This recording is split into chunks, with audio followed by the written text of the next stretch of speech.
Coming up on Network Africa. France and allies announce military withdrawal from Mali after 9 years.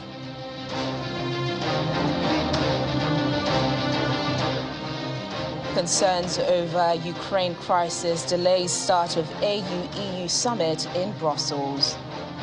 Plus,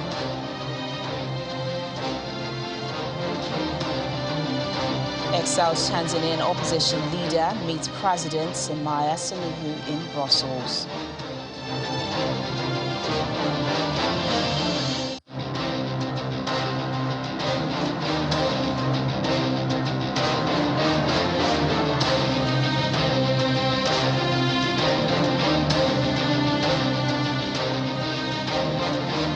Hello and welcome to the program. I'm Tenyo Lashoboale.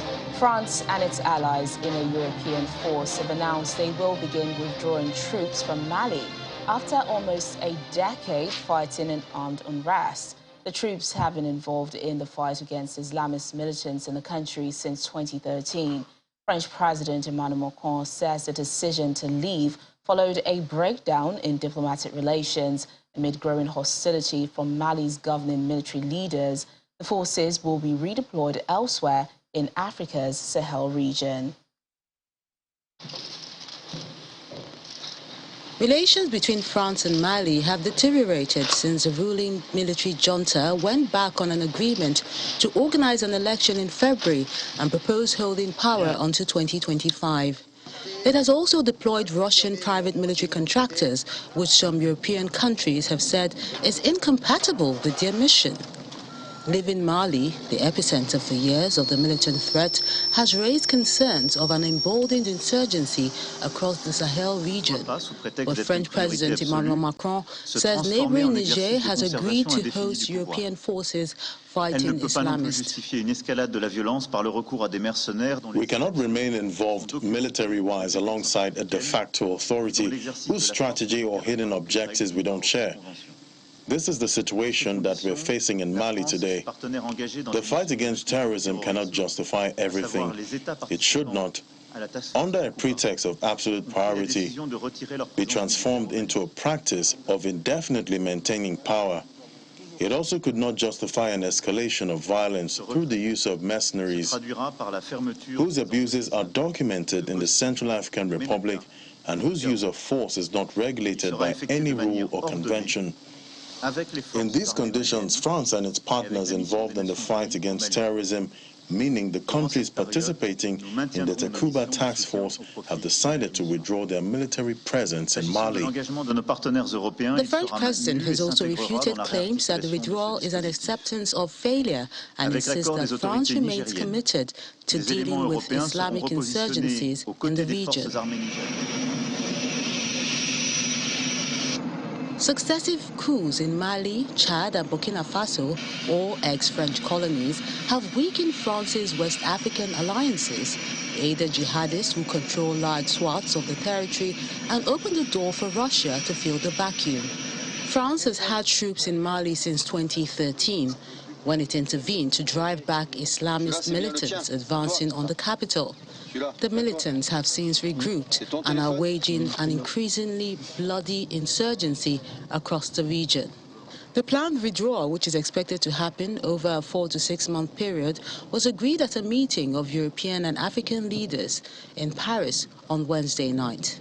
By the people through Speaking after the meeting, Ghana's President Nana Akufo-Addo says it's important a UN peacekeeping force continue to operate in Mali. All of the states in West Africa are vulnerable to the penetration of terrorist outrages in West Africa. And we are therefore re-examining, together with our friends and partners, the manner in which we can respond most effectively to these emerging threats. That there is a need for a broad coalition of forces against terrorism in West Africa is indisputable. The meeting hosted by President Macron brought together the leaders of France's key allies in the Sahel region, that's Chad, Mauritania and Niger. Officials from Mali and Burkina Faso, which also recently experienced a coup, were not invited.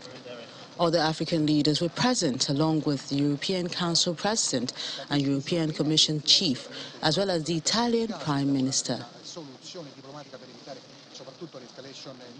Security analyst Chidi Nwanu joins us on the program for more on this. Thank you so much for your time, Chidi. This withdrawal doesn't really come as a surprise, does it?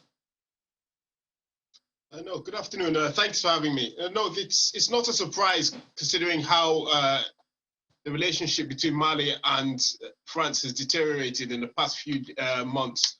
Now, the breakdown obviously is a long time coming, but it's what you're seeing is echoes of France's past behavior, the France-Afrique policy, combined with the present realities of the new military junta's regime protection efforts. So when you think about what's the imperative of Assimi Goïta's regime right now, as opposed to maybe what's the priority of France, these do not align. So France needs to have a stable democratic Malian government in order for it to cooperate, in order for it to justify its efforts to the French people, while Assimi Goïta needs to be able to stay in power. These are not compatible, and the French, unlike before, are not willing to make concessions, and overlook undemocratic activities the same way as they are in Chad, because the Chadians to them are effective partners while the Malians are not. So this incompatibility, combined with the presence of the Wagner, alleged presence of the Wagner mercenaries from Russia, has given France an impetus to pull out in some form anyway. And what are the implications of this? What impact will this have on security in the region, especially as Mali forms new partnerships with the likes of Russia, like you just mentioned, and China? So it would have quite a severe impact, because the French forces, despite the many limitations of Barkhane, were quite an effective fighting force when they were able to engage. The Malians will not be able to replace the French troops either in terms of quantity or quality. The Malian troops have not shown any sort of ability thus far to defeat the insurgents or to protect the population. Wagner's actions in Africa, particularly sub-Saharan Africa, have not been particularly successful. Outside of Central African Republic or outside of Libya, we haven't really seen much in the way of success, and I think the Central African Republic success is quite questionable. So we'll see how Wagner performs, if they're able to act in a way that the French were able to act, if they're able to respond appropriately. But there was likely to be a massive deterioration. And even more important is the lack of the ability to cooperate across the different national boundaries. So for all of France's ills, it was able to unite countries across the Sahel, across West Africa. Even back in the last administration in Nigeria, it was France who brought Nigeria, Cameroon, Chad, Niger together to form, the MNJTF. So that kind of molds that they bring together is going to be lost. So it's how the Malians fill that gap that's going to be very interesting. But let's really look at France's performance. President Emmanuel Macron says the military withdrawal from Mali does not constitute a failure. France has been in the country since 2013. What's your assessment of its fight against Islamist militants over the years? So it's very difficult to score the French as of now. If we were to look at them on face value, you wouldn't give them a pass mark in that the insurgency hasn't deteriorated. It's actually grown, it's metastasized. But when they originally arrived, they achieved their immediate objectives, which was the restoration of the Malian government, pushing the jihadis out of the north of Mali and into the fringes.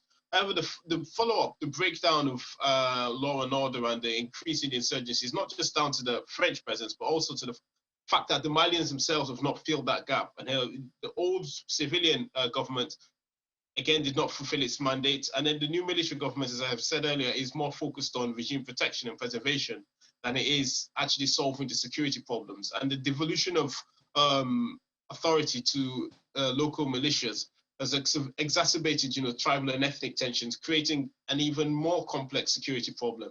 So from the French perspective, whilst they haven't succeeded, it's not been solely down to them. There are many factors that we can criticize about the French intervention. The use of heavy firepower, such as airstrikes, etc., and also the essentially the lack of presence on the ground. But I think counterinsurgency is always, the preserve of the host nation government rather than external forces. Okay, Chidi, many have also said President Macron did not want this mission in Mali to become like his own Afghanistan. But do you think this withdrawal will be one that will be remembered in a positive light in the future?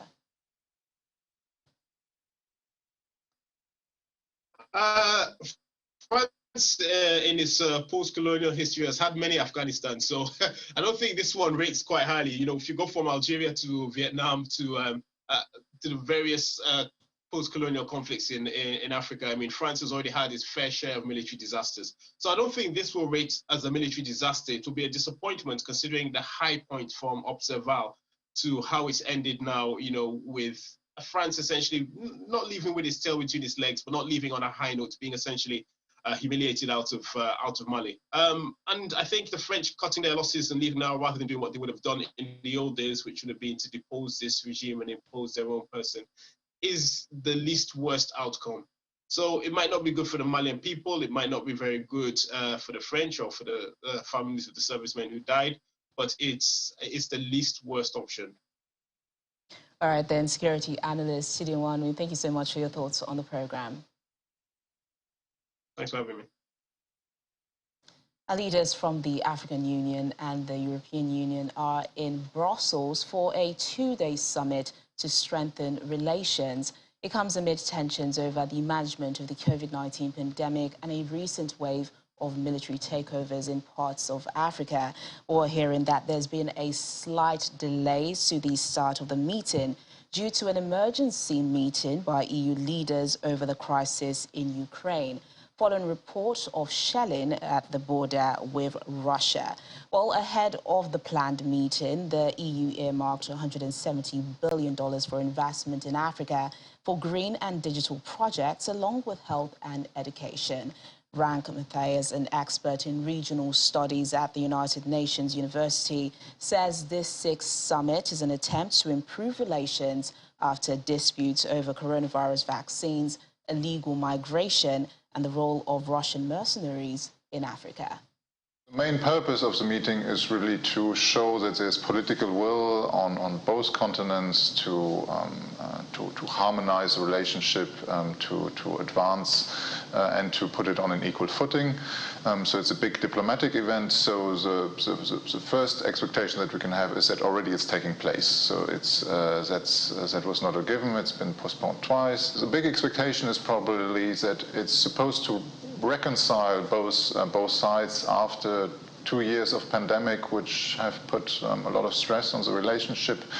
So there's been the issue of vaccine justice, of sharing vaccines, where there's been it's been quite clear that the EU has treated vaccines with Africa more as a charity issue, so it's donations of more or less of leftover vaccines from Europe. So it hasn't been really an equal footing partnership as it was advertised before. One contentious issue for this EU-AU summit is the issue of unconstitutional changes of government. We've seen coups d'etats, particularly in West Africa, over the last 12 months happening in various countries, and in these countries, and there's very tense relationship with European partners.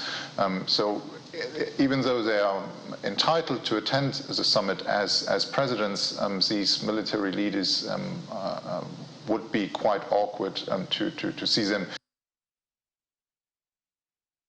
As to the situation in Burkina Faso, citizens say they expect a lot from military leader Paul-Henri Damiba on security issues.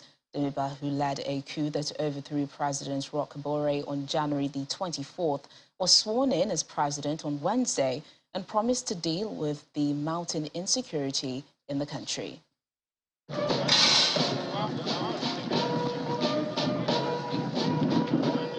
As Burkina Faso's military leader, Paul-Henri Damiba, was sworn in as president on Wednesday, local residents of the capital, Ouagadougou, said they want him to focus on security issues which had been deteriorating since 2015. We expect a lot from him. I expect a lot from him because, as we can see, since 2015, The security issue in Burkina Faso is growing. The curve was growing, and now we continue to be attacked. So I say to myself that this new president has a lot to do. I hope there will be an improvement, unlike the previous years with the ex-president. Now the new leader, his way of leading, I can say that he's a bit rigorous, but I would like him to focus on terrorism because there are many deaths and it's the families that are affected. And when it's like that, the population revolts and can replace a president. Je jure devant le peuple burkinabé. In his presidential speech, Damiba said he would reorganize the armed forces to strengthen the link between the intelligence service and field operations. De même, la lutte contre la corruption, véritable serpent de... I swear in front of the Burkinabe people and on my honor to preserve, to respect, to have respected and to defend the Constitution, the Fundamental Act and the laws, to do everything possible to guarantee justice to all the inhabitants of Burkina Faso. He also pledged to fight corruption and depoliticize the public administration. He has not said how long he plans to hold power, but has promised to work with the regional bloc, the Economic Community of West African States, towards a return to democratic elections. Damiba led a military junta that on January 24th overthrew President Roch Kabore, a move he said motivated by Kabore's inability to curb an Islamist insurgency that has killed thousands of people and forced over 1 million people to flee their homes in the West African country. The military coup in Burkina Faso followed takeovers in Mali, Guinea and Chad since 2020, raising fears of a coup contagion among regional leaders. Still to come on the program. Police officer connects with Western Kenyan community by teaching music to children with disabilities. More in a moment. Please stay with us. Thanks for staying with us. In East Africa, Tanzania's exiled opposition leader Tundu Lissu has urged his supporters to work with President Samia Suluhu after their historic meeting in Belgium. Mr. Lissu says the meeting with President Samia was fruitful and that he was grateful for the opportunity. The presidency spokesperson says the two spoke about various issues of interest and prosperity.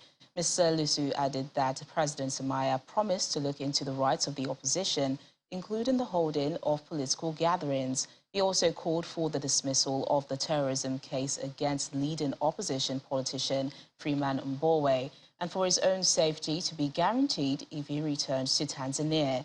The former presidential candidate also asked the president to guarantee his safety to ensure that all his rights, including access to medical treatment, are granted.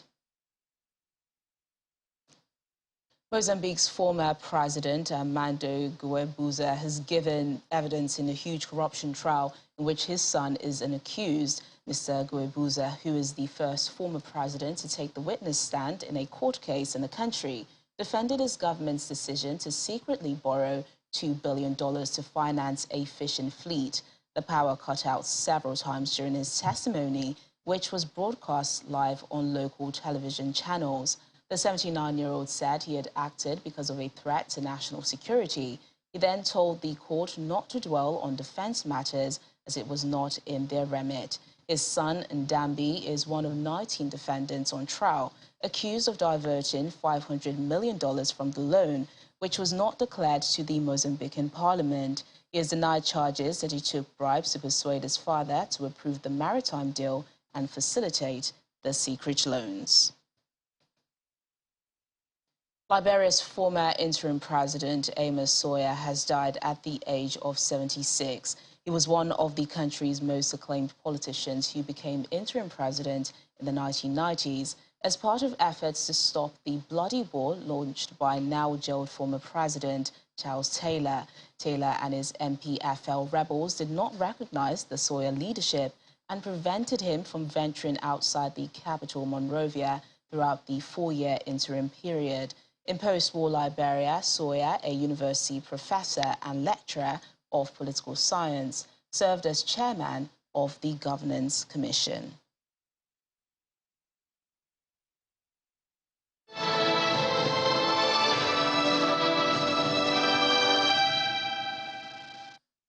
Some updates from the COVID-19 pandemic now. Moderna Inc. has applied for patents in South Africa relating to its COVID-19 vaccine, prompting fears that the company could eventually seek to prevent a new African vaccine manufacturing hub from making its own version of the mRNA shot. For South Africa's Afrigen Biologics, which used the publicly available sequence of Moderna's vaccine to make its own version of the vaccine, says it had received no communication from the company about the patent filings. In terms of freedom to operate, there are patents filed in South Africa and other low and middle income countries by Moderna that unless those are revoked or voluntary licenses are awarded or Moderna will waive it, it will impact on our freedom to operate. And these are patents with broad claims such as any vaccine containing mRNA. That is problematic for a whole platform to have freedom to operate. I am positive that we would be able to engage in discussions with Moderna to ensure that low and middle income countries have the freedom to operate, to utilize an mRNA platform to make vaccines not only for COVID-19, but for diseases of high burden and high relevance to low and middle income countries. And that we will have the freedom to operate, to create capacity and capabilities using an mRNA platform to produce vaccines locally.